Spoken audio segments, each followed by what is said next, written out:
সবাইকে জানাচ্ছি পবিত্র ঈদ উল আজহার শুভেচ্ছা।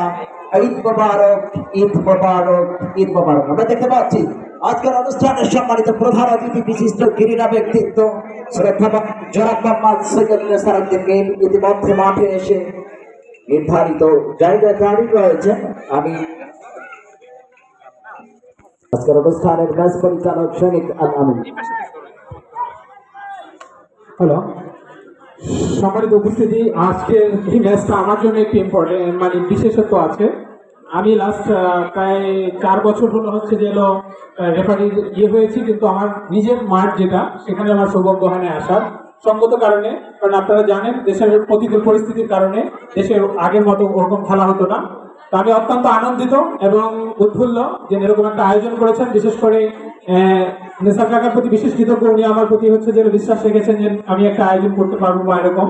এবং সকলের প্রতি বিশেষ করে আজকে গেস্ট আসছে মহসিন ভাই সহকারে, সকলকে আবারও ধন্যবাদ জানাচ্ছি।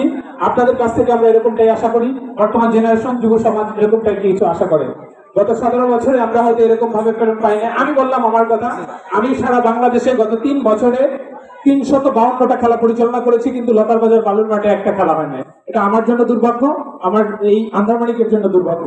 আমি চেষ্টা করব এবং আশা করব আপনারা রেসপন্স করবেন এবং আপনাদের আমি যত ব্যস্ততা থাকি ব্যস্ততার ভিতরে আপনাদেরকে সময় দেওয়ার চেষ্টা করব।